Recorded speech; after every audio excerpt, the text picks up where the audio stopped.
Welcome to the Objective Recovery podcast, where we talk about addiction and recovery very open-mindedly. Today, I'm speaking with Kevin Moreau, who is a very unconventional, kind-hearted, and creative person.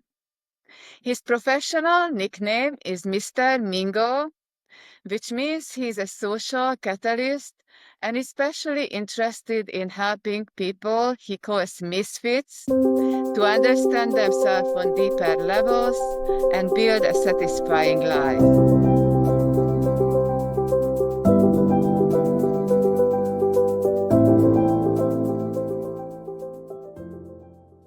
Kevin is here to share his story about mental health, recovery, and how he integrates the lessons into his work. So, Kevin, what kinds of mental health challenges have you experienced?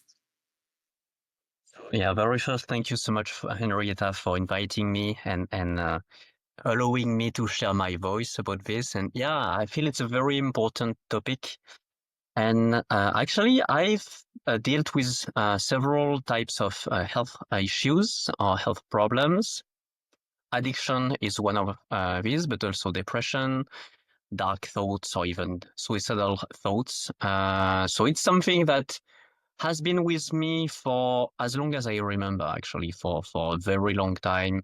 I have quite clear memories as early as like 8-year-old or 9-year-old about being haunted, by this kind of clouds of dark thoughts and being feeling kind of suffocated by this. So fortunately, it doesn't have to be final. It doesn't have to be like just dragging us toward the bottom. There are plenty of ways to deal with that and enjoy a happy and joyful life nevertheless. Thank you. So I'm sorry you experienced this. Do you think that since you started to experience this so early in your life, do you feel that you may have a predisposition, as we say these days? We very often, in modern science, medicine, people talk about predispositions, which can have underlying biological causes, a variety of those. So do you feel that way? For a long time, I believed it was kind of a social predisposition because I've been bullied for a long time when I was at school. So I really thought it was coming from that mainly. I really feel it was actually more genetic, more really into my DNA to some level. I've recently discovered that I was what we call nowadays neurodivergent. So I'm on the ADHD spectrum. When I was a kid, what was called ADHD wasn't my symptoms. So I never felt I was part of this family, but no, actually, I know better. So yeah, 100%, I'm absolutely sure I had some predisposition. I'm a hypersensitive person. And I feel it's all linked, that the brain, the guts are linked. And if we are wired differently, some people are wired differently. We have like different symptoms, and I believe so. You're the expert, right? But I believe, especially, there is something to do with dopamine, and that there is a strong influence of dopamine, especially on addiction, but one of the symptoms. So I feel there is, a lot of these things going on. So the ADHD that you mentioned and the predisposition, so have you actually been formally diagnosed with ADHD or self-diagnosed? I want to do a proper test, but honestly, I'm not entirely sure it's necessary. It would be useful, obviously, so I would know exactly what type of ADHD. When I was younger, I was absolutely sure I wasn't like that, because I wasn't looking at the right symptoms. When I look at more recent research, I was like, oh, this is exactly me. Like I really could see myself so very well in that. So I could explain, especially the arborescent thinking, what I call the mind jungle, especially when it goes wrong, when it becomes more challenging. This is like so very true for me. Short answer, I'm self-diagnosed. I didn't have a proper diagnosis. Many people do that these days, and it can be because there is so much information out there, very easy to access. So it can be, it's not necessarily false. So I would say it's very helpful to look at it ourselves. And people get misdiagnosed by professionals all the time, actually even more, because someone else knows us less, especially when they formulate a very, very quick diagnosis. As you know, these days, many people, I think probably I would say most people can identify with some aspects of ADHD. I have always been different. I always have thought differently and behaved differently. And especially I was very, very early on, I was already a multi-passionate. And I know it's one of the traits linked to ADHD. I loved many different topics, many, many unrelated topics. I love to explore. I love to connect, see connections where apparently there is not, or actually create connection when there are really not proper connection to begin with. So you could say I was kind of a Dr. Frankenstein in a way, but I really see it that way. I love creating creatures, hybrids, chimeras of sorts. So it always has been part of me. It increased lately. I'm not sure it's because of the age. So it might have been because of the guts. Once again, the brain and the guts are very much linked. So maybe because my gut issues got worse lately, it might be because of that. But also all those screens, all as you mentioned, we have in this digital era, we have so many things appealing to us, like catching our attention. We are pushed in this direction. Even people that didn't have that to begin with, they are being trained subconsciously. So probably some people develop these symptoms even though they don't have the wiring to begin with. And of course, for the people that had that wiring, it goes even far beyond. So yeah, I've seen an increase of these symptoms in the recent years.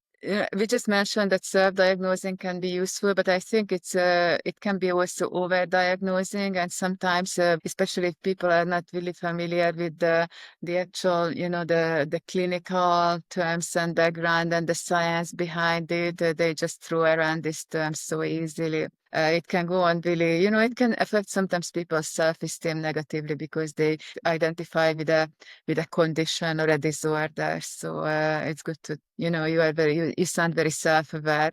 So you mentioned also depression and others. So can you say a bit more about those? I had some tendencies as early as 8 years old when I started to be bullied. I remember, having very dark thoughts, wanting, to end the suffering basically, because I felt my life was a literal hell. Yeah, these dark urges, let's say, for a long time. Really, when it hit me the most deeply was 15 years ago. So I had my first business. I have had it for around 5 years, and I had a very severe burnout. And like my whole life was kind of crumbling, both on the professional and the personal side. I was exhausted. I was abusing my sleep. I was abusing, my body, everything, my emotions.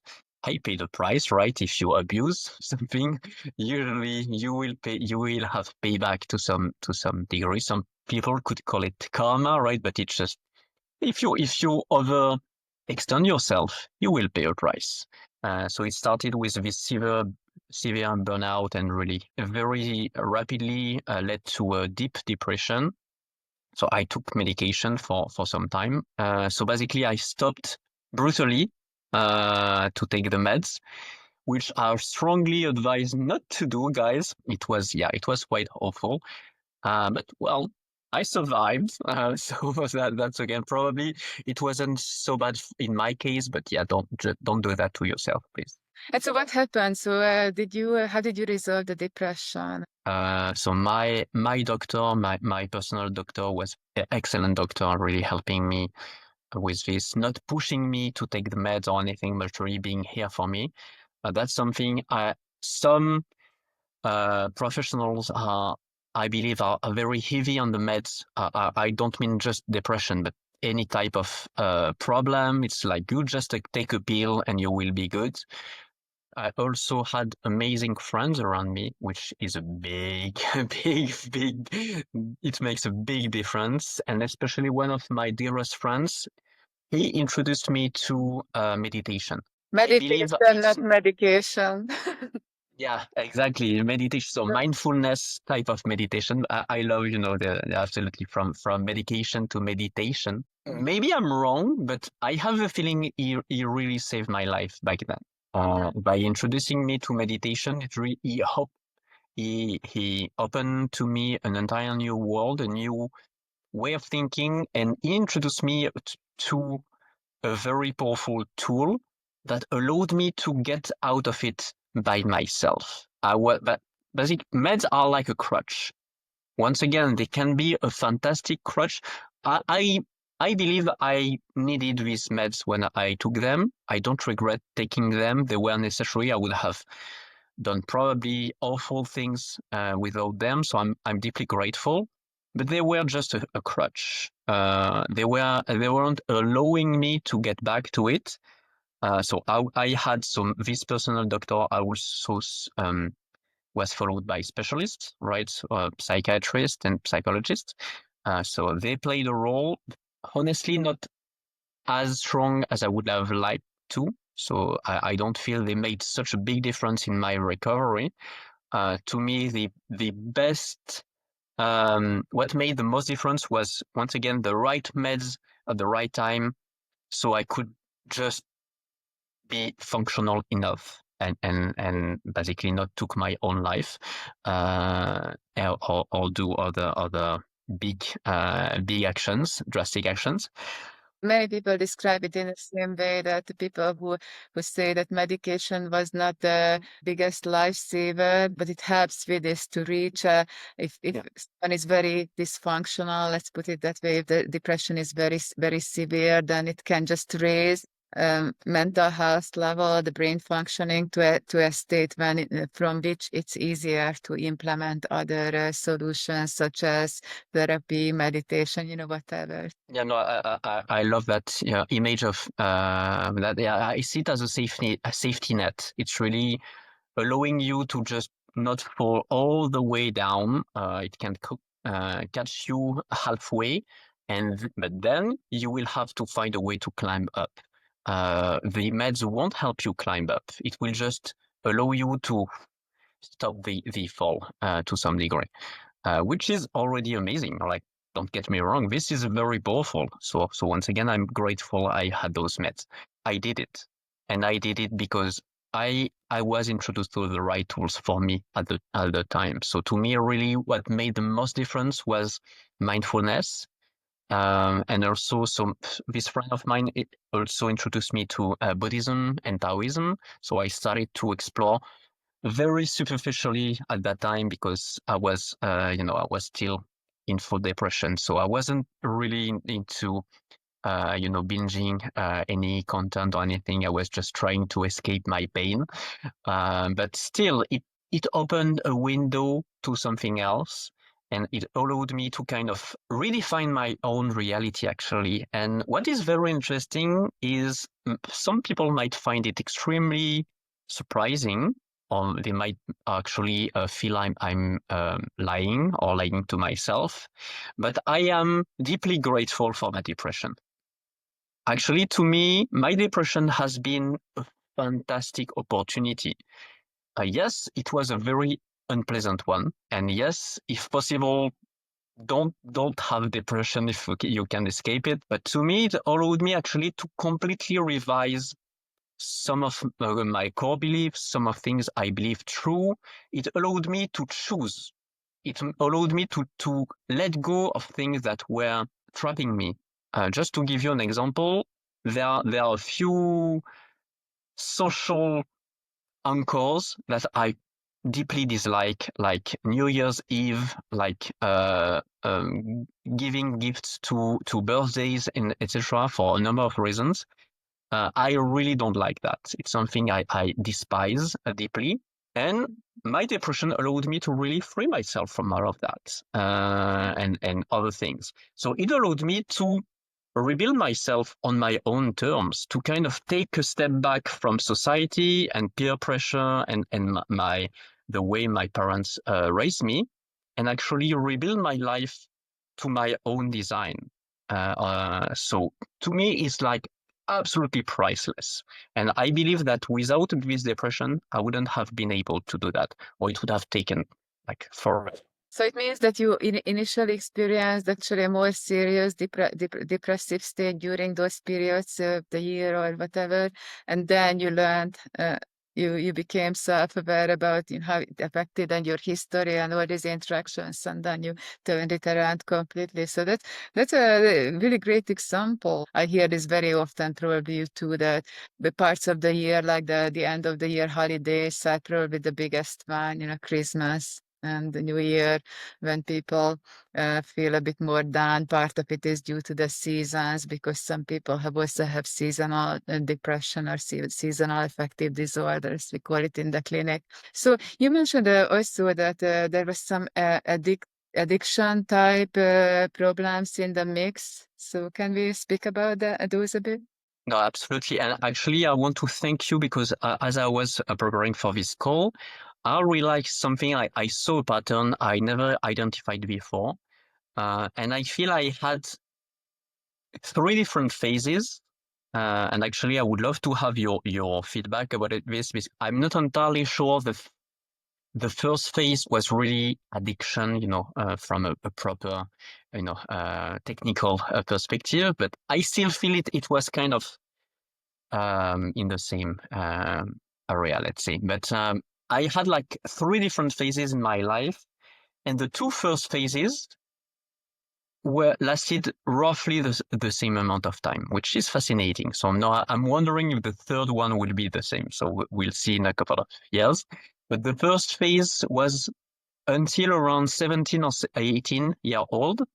I was escaping reality into fantasy worlds. I was reading a lot of fantasy books. I was into magical castles and in other universes and all, both in books or role-playing games and also. And now I realize it was absolutely fleeing from reality. And I believe addiction might not be always for that, but at least it's one of the reasons why addiction tends to exist, right, in people's lives, so they can escape a harsh reality. What you just said is not part of the formal clinical definition of addiction, escaping reality. Usually what we say is that the behaviors that clearly create problems in someone's life, so there are negative consequences, but the person continues to engage in the behavior in spite of the negative consequences. Personally, now I'm thinking actively as we speak, and I personally never heard a story, and I heard many stories about addiction and recovery where people, when someone's story did not involve some form of escaping, or at least not dealing with the real problem, and even if they don't call it escaping, that's they call it, self-medication, whatever name we designate to it. I think that is always involved. It might be interesting to add to the formal definition, because I think that opens up very important door for exploration. So what are we escaping? Types of addiction I believe I experience. To me, they are actually amazing things. None of them are really detrimental to my in my opinion. The only thing is probably doing too much of that could be detrimental to some degree, but like reading, of course, reading, I am a strong advocate for reading. Role-playing games, it brought me so much goodness. Back then, until 17, 18, it was a tabletop role-playing game. So with friends around a table with sheets of paper, and also the good old Dungeons and Dragons. Highly recommended if you want to. It's a wonderful way to escape reality. It's really not a bad way at all. After 17, 18, I discovered dance. And it became my new way. Actually, I was still playing role-playing games at that time, but dance really became my main way to escape reality. I was basically using sports as a way to express myself and to flee. And same, I'm pretty sure there are plenty of research around that, how sports can be addictive. It's deeply addictive, actually. Do And you think it was uh, the actual exercise component, like the physical activity that gave you like a high and the motivation for it, or it was more the social aspects as well, and other, what was around dancing, because it's a bit different from, for example, someone who goes to the gym and just works out on their own on the machines and, runs. Yeah, it's a fantastic question, and I would say both. Of course, like the physical component was there, like the dopamine hits fixes in a way you get from dancing, especially because for some time I became a professional dancer. I was trained to become professional, and so I was dancing. I have no idea how many hours, but some weeks I would dance like 40 plus hours a week because I had my classes and then I was going out dancing again. So I was like basically dancing nonstop. So there was the physical component, but also because of all this bullying when I was a kid, plus being an outcast, being a nerd and a geek and being rejected and all of that, my self-confidence and self-esteem was like completely broken, and dance allowed me to rebuild it. I was able to actually transform myself through dance. I was able, not just physically but socially as well. After a few months of after I discovered dancing, I started to attract attention. Girls started to come and hit on me, and etc., which I never knew before. I was a total, your cliche of a nerd, absolutely unsexy and uncharming. And I was able to kind of transform myself like going from caterpillar to butterfly in a way. Yeah. So yeah, the social component and the sexual component, and all this kind of becoming someone else, it absolutely played a role as well. I feel it was a big mixed bag of everything. Most people work 40 hours a week, and that's considered normal. So why do you consider this an addiction per se? Is it because you remember how the mental preoccupation part, or what kind of problems did dancing cause in your life? When you're training as a dancer, after like 15 hours a week, you will be exhausted. Like this is extremely intense. You can't. I mean, you can, and it depends how you're built, right? But already like 15 hours a week, it's enormous. It's already a lot of exercise at once. If you go even beyond that, like that's going a little bit far, and usually you will pay a price to some degree.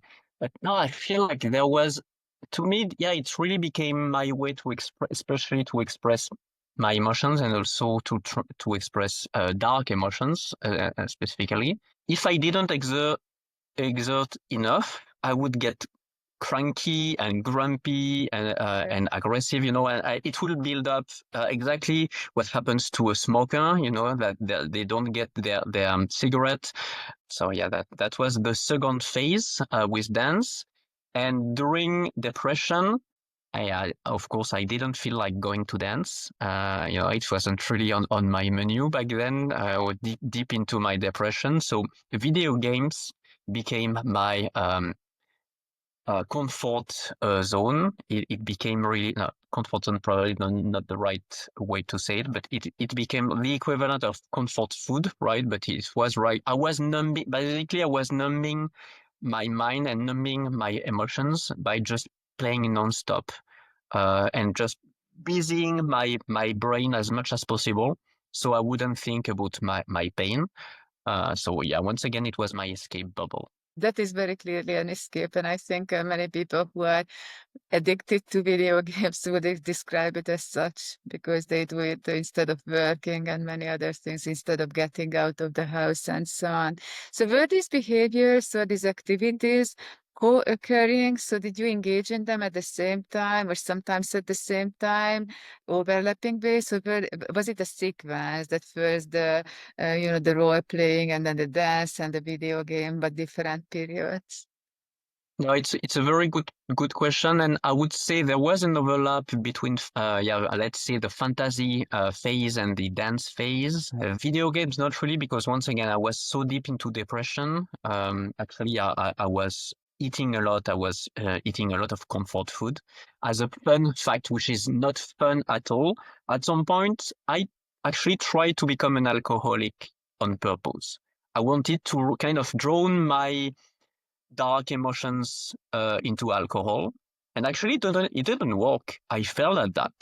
I tried, to increase intentionally my alcohol intake, but it didn't work for me. It was quite fascinating. I'm so glad you mentioned this because this is actually another thing that we don't speak about. People don't speak about usually when things that are obviously can be very addictive are known to be very addictive for some people, but people tried and it wasn't for them. So when I know another example, which is also from my own history, which is about eating disorders. And eating disorders, the type, not I don't mean just simply being addicted to food and using comfort food for emotional regulation, but the type of eating disorders which is much more related to self-image and insecurity about self-image and physical self-image, which I experienced in my childhood. There was even a culture. There used to be a culture, especially online, when people would post like pictures of themselves in a condition that was clearly underweight and malnourished to inspire others. And so people saw that and decided that they wanted to look like that as well. And so they wanted to develop they wanted to become anorexic, for example. That's one type of eating disorder. But it never really developed far for them. And that actually leads to the idea of like a behavior addiction of choice, or we talk about the drug of choice. That's my very commonly spoken about, or we can say behavior of choice because it's much broader. Your example demonstrates that you can get addicted to pretty much anything, any experience. And it's clearly so very interesting that I tried many things myself that can be very, very addictive for other people. Countless examples, huge literature and so on, and I never had a problem with them, including some drugs that I tried, and I definitely had a substance use disorder, and alcohol was actually my drug of choice. Interesting that for you that was not somehow. This is related to, in my opinion, and also the literature is related to have these different experiences or substances work on the brain, what they stimulate and how that experience interacts with other individual factors, either in our biology, different pathways that can contain predispositions sometimes, or a more like environmental type predispositions. So you definitely seems like you have tried a few things. To me, life is meant to be experienced, and to be and ideally with other people, right? In good company. So yeah, absolutely. I've tried different things, and also when I was feeling bad, I tried different things to not feel so bad. Some worked actually way too well and became, at least from my perspective, addictive to some degree. And some others, yeah, didn't do the job. Basically, I probably alcohol was allowing me to numb myself to some degree, but it wasn't doing such a good job. And at least at that time, video games was doing a much better job. So I got addicted to video games during this time and not alcohol. We're all different, which I believe is absolutely beautiful, which makes obviously diagnosis so much more difficult, because what is working for one person won't work for another. So yeah, I strongly believe there is a secret recipe, a secret sauce for everyone, wherever we are, whatever the challenges we have, whatever the symptoms we have. Hopefully, there is a solution for everyone. I suppose there are some exceptions to the rule, and that for them, so sorry, but yeah, there is really nothing we can find.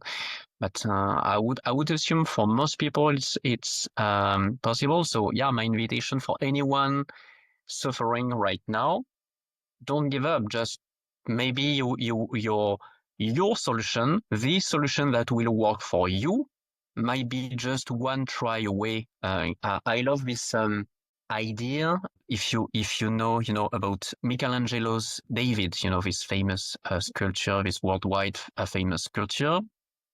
Imagine if Michelangelo's stopped hitting the statue at the 499,999 hits, and actually he will finally reveal the beauty of his David at the 500,000 hit, right? You might be just one hit away from finally finding the right solution for you. Yeah, beautiful message. Thank you. It's very consistent with what we do at Objective Recovery, because we also addressed, we try to figure out with the person who is suffering the different components of the individual components and create an individual complex solution. So speaking of solutions, so what was your solution to these problems that we discussed? So in this case, I didn't find one solution because yeah, I feel it's much more complex than that. So I've tried many different things. So I have mentioned mindfulness. Mindfulness was really my window into that, and really allowing me to get out of this big depression, this severe depression back then. But it allowed me to get out of depression. But once again, my brain is wired differently. My brain works funny in a way. And so you mentioned it's more complicated than that, but let's make it simpler. So I have dopamine deficiency to some degree. And this is a lifelong journey. Yeah. I can't expect this to leave me, or maybe at some point surgery might be an option, but that I know of, it's not the case. And honestly, I wouldn't trust that. Please keep your knives away from my brain. Actually, that's the thing. I love my brain. It's a very challenging brain, but it's also a wonderful brain. I love the way I am able to connect very different things. To me, it's an asset. I use it in my work all the time. Yes, it comes with a price. Yes, it comes with challenges at times, but I wouldn't trade this brain for anything. When I was younger, probably I would have, if I had a ticket to get free of that, because I didn't realize the gold mine I had handy. I didn't realize how powerful my brain was, and what I could create thanks to this brain once I properly tamed it and channeled it in the right directions. So I saw mainly the challenges and the problems coming with it, and I didn't see yet all the beauty and the potentials and capabilities it had. So to me, I'm okay to pay the price as long as I can benefit from the good stuff. And that being said, so mindfulness, wonderful practice, highly recommended, at least to try. Definitely shows in you, because we know each other quite well at this point. We have spoken many times, and I can definitely attest to your being very mindful and extremely self-aware. This is one reason why I like you so much. So I think we share that. So it's also interesting, very endless source of stimulating, interesting conversations. I think that's what we usually speak about. I really appreciate it. And so I've seen some psychologists and some psychiatrists, as I mentioned.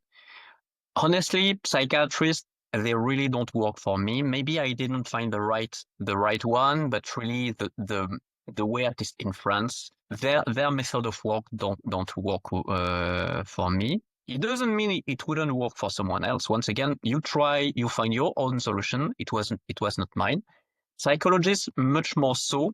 Honestly, for a long time, I didn't even try to have something to help me really deal with that. I was like going through cycles of everything is going well, and then I crash and everything is going bad.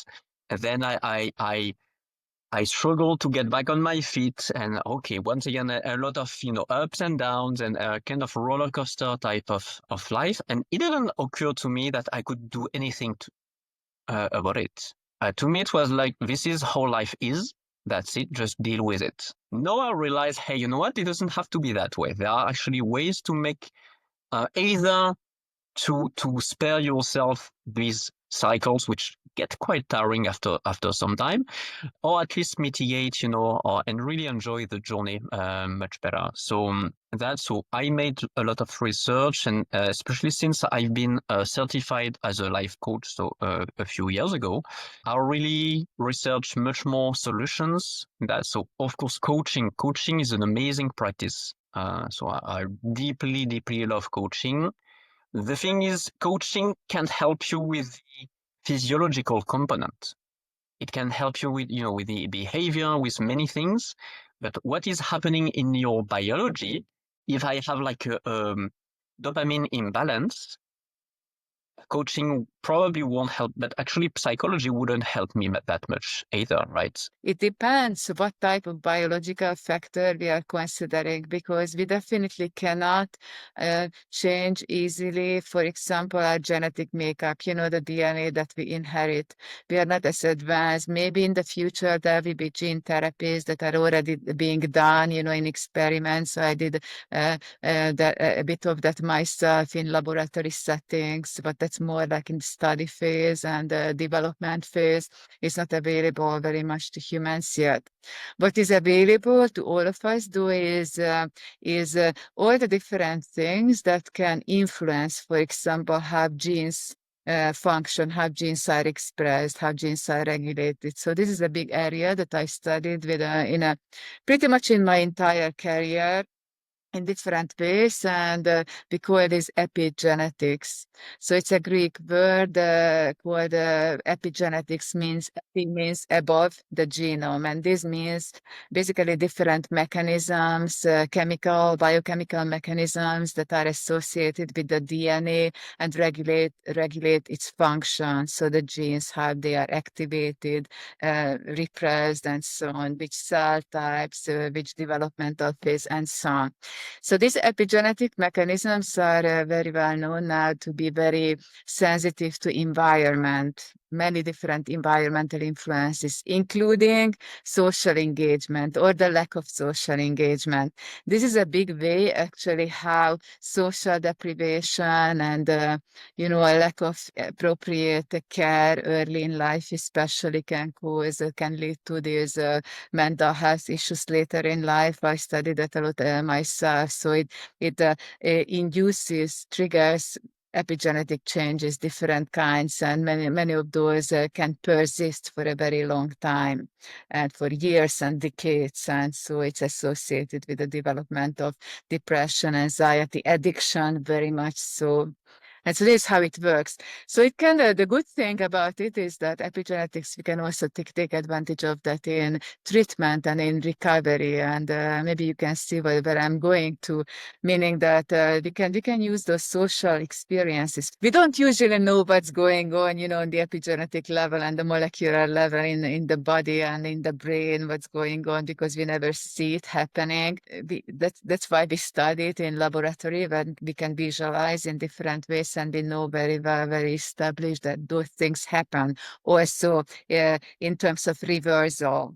So, for example, someone who developed mental problems due to very high level of stress or social deprivation and so on, so different type of stresses, and we put that individual, animal or a human, in a socially enriched environment, and like you described, with friends and support and so on, it can totally, completely, sometimes reverse the symptoms and even, make the person stable, and it never comes back. So in terms of the psychosocial treatment, such as psychotherapy, coaching, what you are doing as a coach, professionally as well, there are not really very clear studies, for example, showing that how coaching or therapy elicits these epigenetic changes in the brain, because it's not so easy to do. But I'm pretty convinced that that is the case. So that just explains that basically, we develop a biological predisposition due to early life experiences. For example, you shared the bullying experience that had a big impact in your life. And then you turn to these intuitively to these like social experiences and even a profession that involves that element. So I think that became a treatment, and I would bet that on a biological level it affects those epigenetic mechanisms and even maybe neuroplasticity in your brain. So these are just examples that we can actually actively influence the biology. It just depends what biology. Actually, I feel we absolutely agree in reality. And just let me explain how I see it, and you'll see I'm pretty sure we're actually on the same page. We didn't look at it from the same perspective. So to me, there are two different sets of tools and methods to deal with that, and one would be like the tools and methods to understand what's going on, all the theory and self-discovery. And for this, so therapy or coaching or many other practices are amazing. And you have tools and methods to concretely manage it. And they would be like actions and habits you can do to really concretely in 3D reality, really do something about it. Imagine like if you're an athlete, and you have a coach, so not the same type of coach, right? But you will have a coach. Like imagine you're in Rocky, Rocky movie, and you have your coach, your boxing coach behind you to help you perform the best and win your matches. So the coach will be absolutely fundamental. You need this coach if you want to be a high-performing athlete. If you want to go to the Olympics, you absolutely need a coach. You need someone to train you the right way. But at the same time, the coach won't do the push-ups for you. It won't do the proper actionable training for you. It's guiding you to do the right training, helping you, cheerleading you, supporting you, etc. But you're doing the work. You're doing the actions that will move the needle. The coach will help you implement the routines and the habits, but you're sticking to it. You're the one doing the actions. And that's why I feel there is a distinction. If I get back to this example, so it's mindfulness, practicing myself, mindfulness that helped me get out of it. And my friend that introduced me to mindfulness was a very important key in the equation, but I was doing the work. So I feel that's where it's the most important. Usually, if you are really knee down into depression, you can't do anything. At least for the type of depression I had, like doing something is absolutely off the table. You don't plan. Tomorrow doesn't exist. You don't even try because you feel it's absolutely pointless. You need someone to help you get out of this stuckness, so you can at least take one first action in the mere dream of who knows, maybe actually tomorrow exists. Let's dream a little bit. And actually, you need someone to dream for you at that time, probably. Once again, there are many different types of depression, so I don't want to generalize. And I'm not an expert, right? But at least the type of depression I experienced, to me, like I was already done for. So I felt I was like my life, it was already over. It was just a matter of time. I was just kind of decaying one day after another, and that was it. I didn't see a future at all. So I needed an external help to get me out of this cycle. get me out of this dark pattern. So I would be like, oh, you know what? Actually, maybe there is some light out there. And then I would take myself one action, then a second one. And yeah, to answer your question, so mindfulness was really the first practice that got me into it. But no, I have many others like Qigong, which is amazing. A very old practice from ancient China.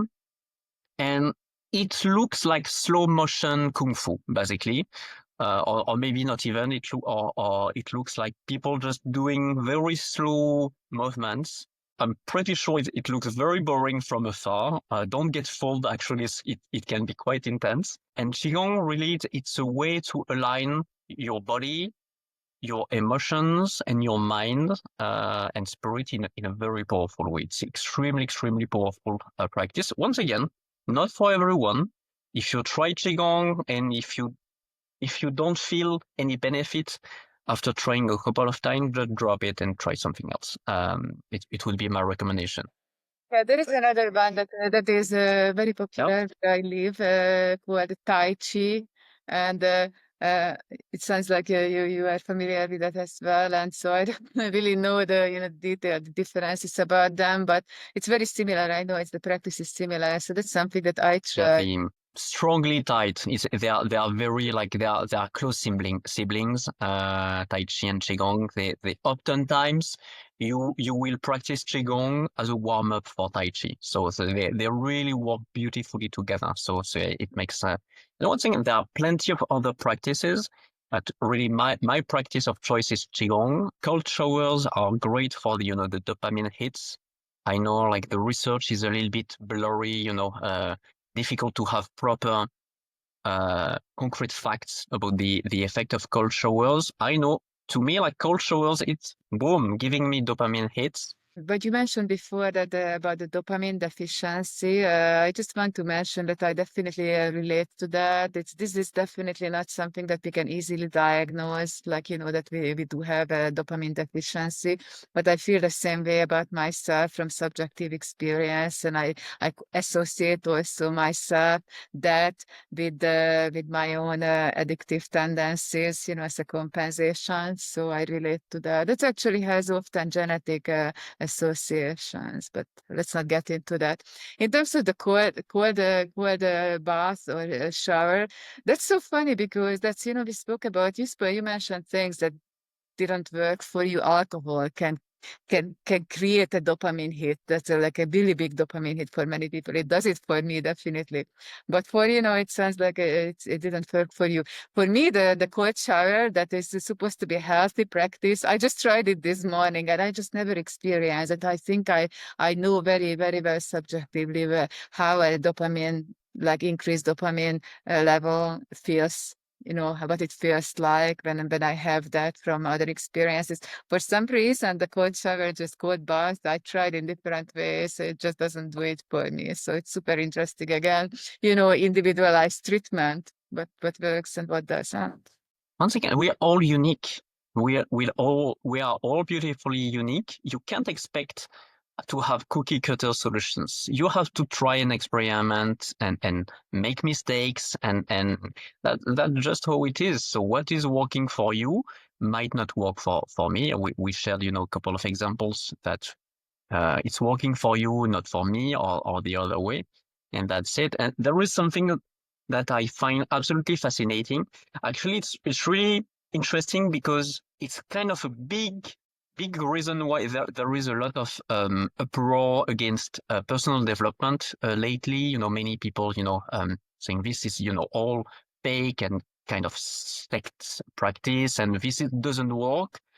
And one of the reasons you have to keep doing the work to get the benefits. And I'm like, guys, like to me, it would be like you want to be ripe and muscular, but in order to do this, to have a powerful body, like I don't know, Arnold Schwarzenegger, or I don't know what would be your reference in order of muscles, you just hit the gym once or twice, a couple of days each time, and then you expect to have a wonderful body for life. Like, are you kidding me? This is a lifelong journey. Once again, like if you want to People want to take medication, right? Instead of doing the work, yeah, exactly. they want to take the pill. You just do the damn work. You don't expect, to just do it once or twice and boom, voila. It would be like, oh, you know what? I will just eat for the following 3 weeks. I will eat my food three times a week and or 3 times a day, sorry. And then I won't have to eat anymore again, ever again. Like I'm good for life. I had my meals and now I'm good. Like, are you kidding me? This is not how it works. We need to keep doing the work. So it's true for coaching. It's true for therapy, like somebody that tells you, oh no, you're good. All your problems are cleared. No, you're good to go. You won't need ever again to see someone. Like, who are you kidding? If you truly believe that, well, we are perpetual works in progress. I would say, I would argue again that maybe it depends because I would say that, for example, you mentioned therapy. I would say the same for coaching.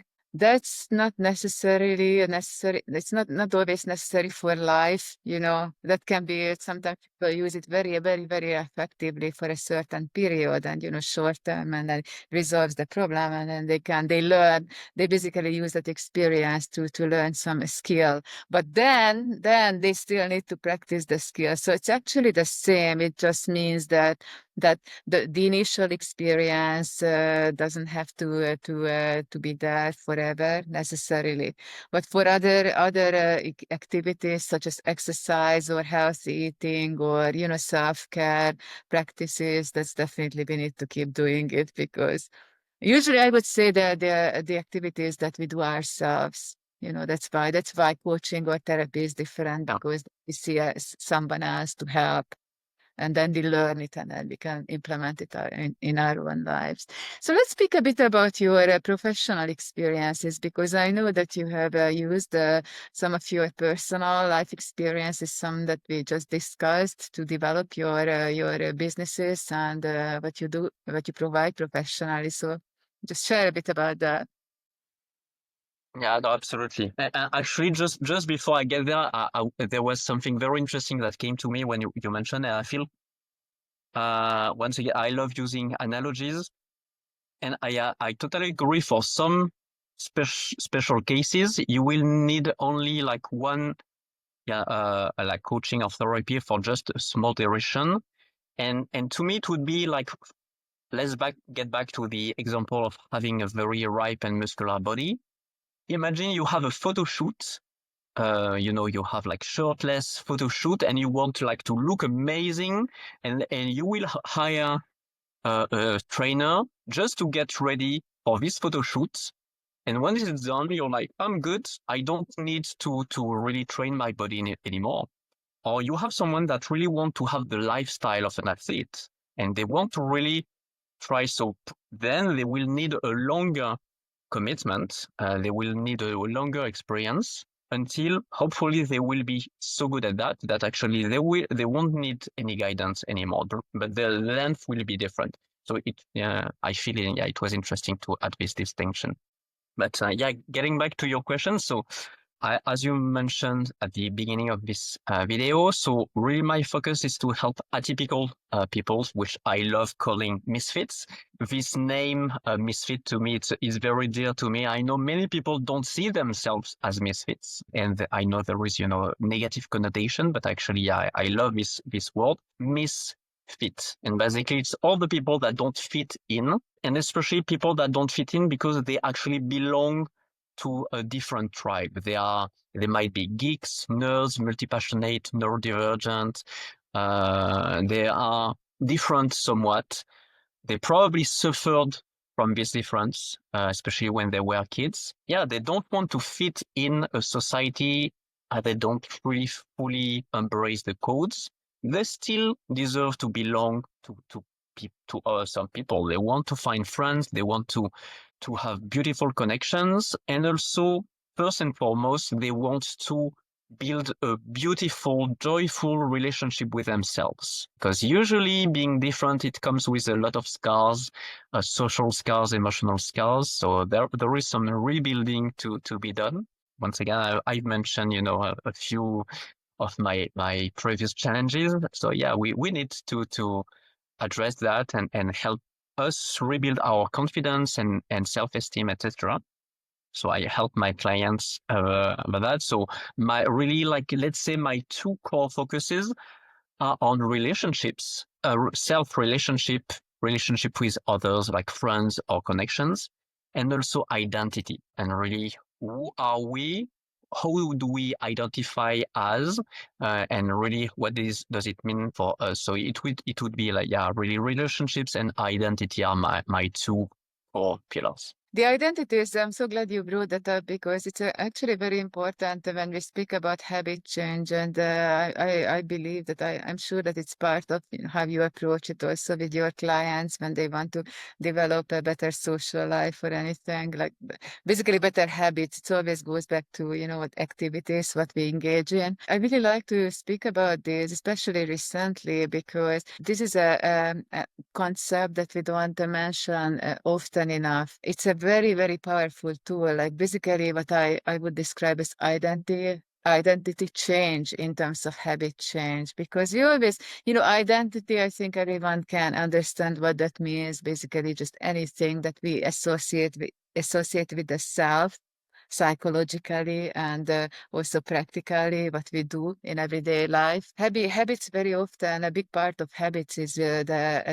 part of identity complex because we end up identifying with that lifestyle or that behavior, even just simply the belief that thinking that behavior or substance or whatever provides pleasure or resolves any kind of mental conflicts or anything. And so that becomes part of our identity, and so it's very, very it gets very ingrained and with time, with repetitions, because in habits, we always talk about reinforcement. It just means that we keep repeating the behavior, and it gets literally, marked on the brain in different ways, in a molecular and, a biological ways. And so that's why it's so hard to change habits. And when we speak about habit change, it's very, very hard to achieve. And, everyone knows, for example, that drinking is over drinking is not good for us, and using certain other drugs, so some of the behaviors that you mentioned, and we need to change. Okay, that should be the goal, but how to achieve that? Because that's why people even go to therapy. I went to psychotherapy myself for a couple of years in the past, and didn't change anything. It didn't help at all because my identity didn't change, and that was not addressed in those contexts.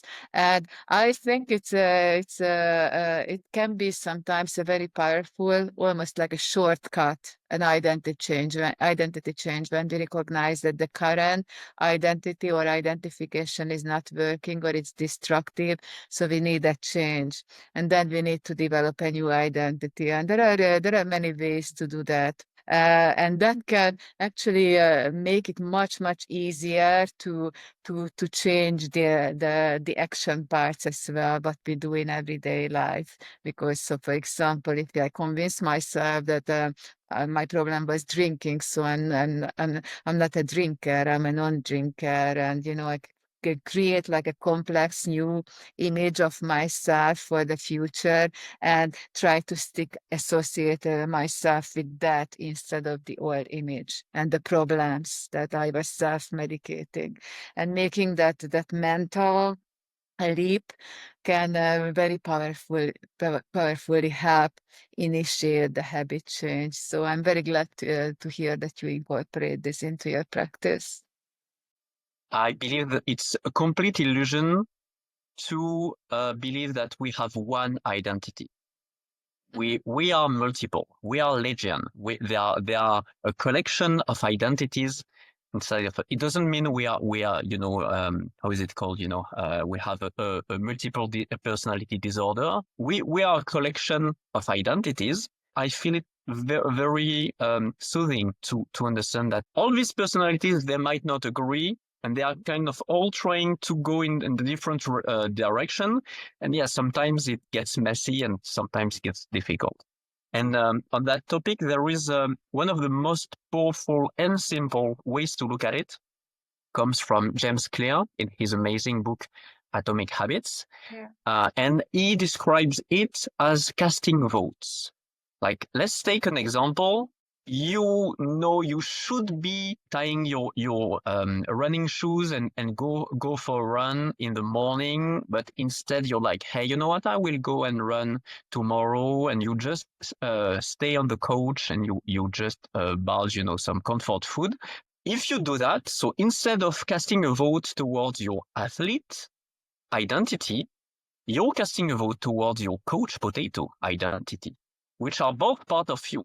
And every single action you take or don't take, you will cast a vote towards one identity or another, or sometimes multiple identities at once. And it can feel very frustrating, but what is the most important is you always have your say.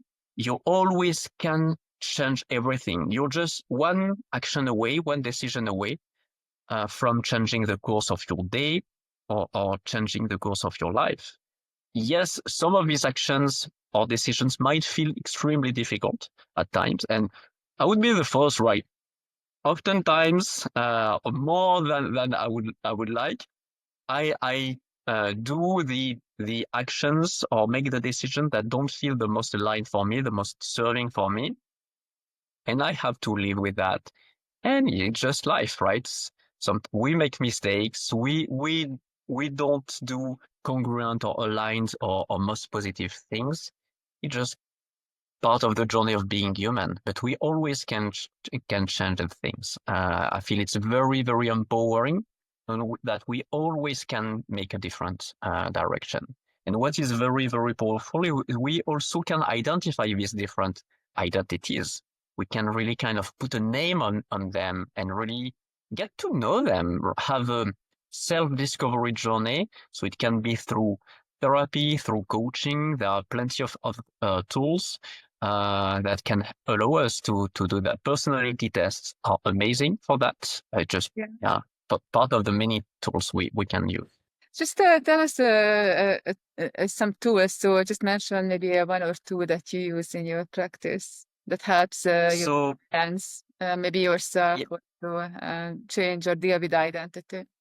I love these personality tests. I've started to use them long before I was certified as a coach, actually. For a long time, I really enjoyed using MBTI, Myers-Briggs. So it's a very good test.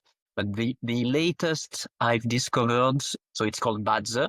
It's coming from ancient China. So actually it's linked to Qigong and Tai Chi that we've mentioned to explore foundation of all these different practices. So Badze that I just mentioned, Qigong and Tai Chi, they all come from a Taoist tradition, a system called Huzing, which actually I started to study 30 years ago when I was a teenager. And it was for role-playing games at that time.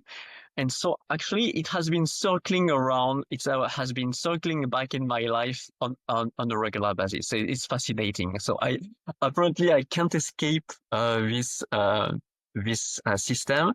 And actually, why would I? Because it's so good. So, but it keeps coming back in my life and introducing me to new practices. Basically, it allows you to look at your energetic blueprint. It allows you to identify really all the different energies revolves into you. So it's based on 5 different elements. I don't want to drown you in details, but especially linked to what I mentioned, that we don't have one identity.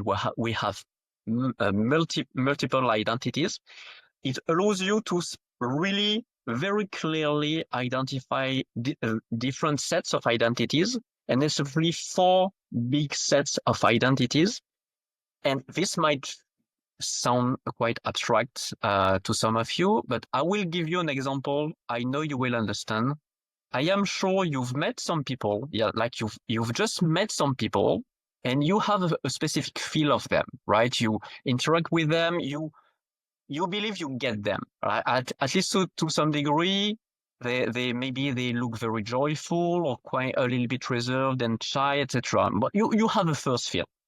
And then you start working with them on the project. And you might actually see a very different person. You might be like, oh, I never knew that person was so passionate, or actually they are quite shy, on the contrary, in a professional environment.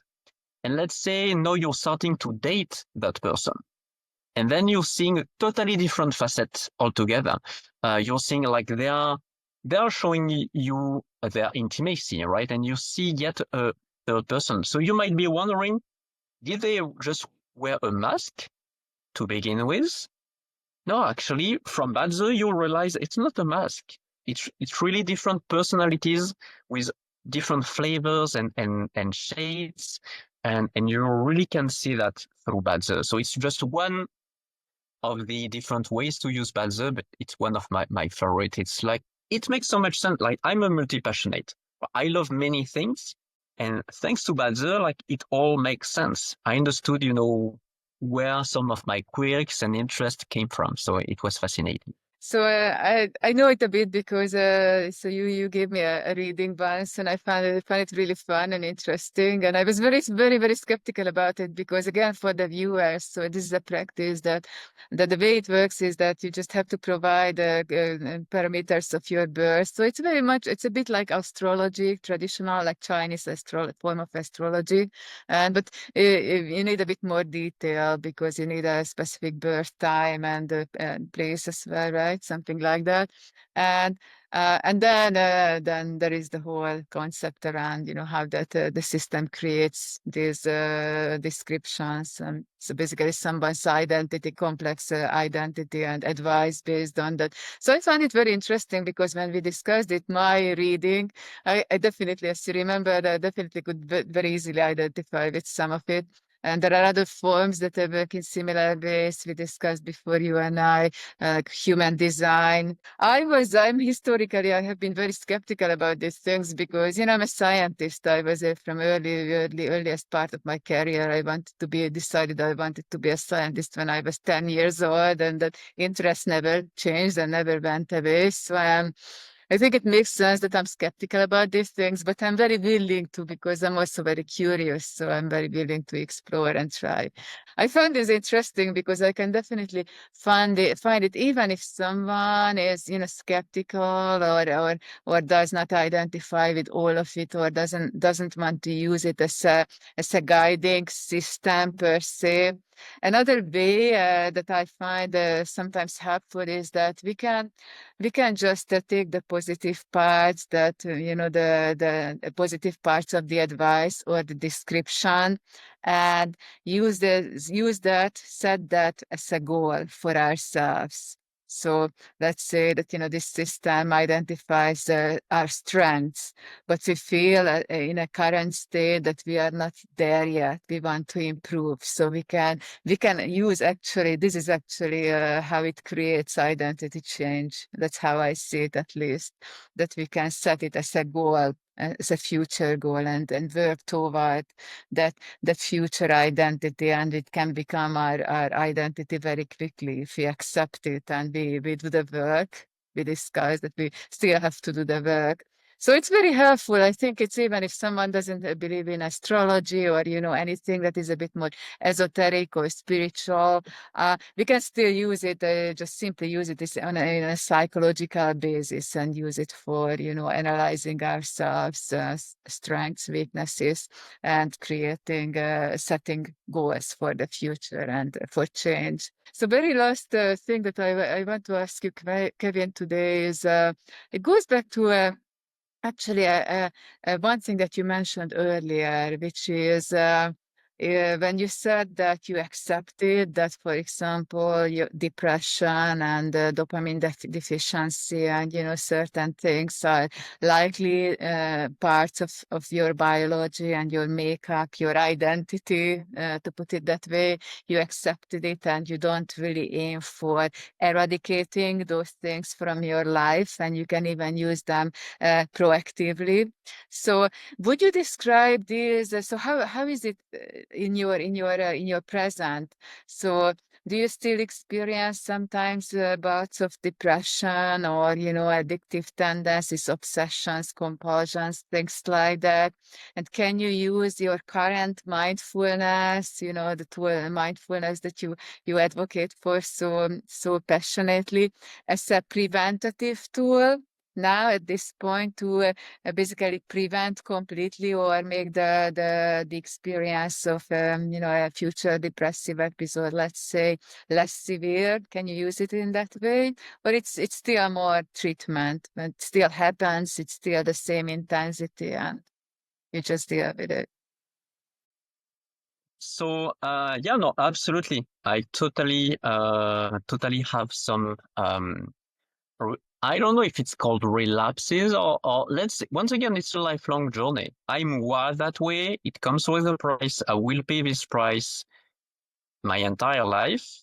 My goal is to tame it and channel it in the best way so I can mitigate the most negative side of it and get the very best of the positive ones. Really, it's like, lower my weaknesses, or let's say kryptonite, and enjoy my strength and superpowers as well as possible. So it's really, but yeah, sometimes I have some hits, and I mean, who doesn't have any bad days, right? It's just part of life.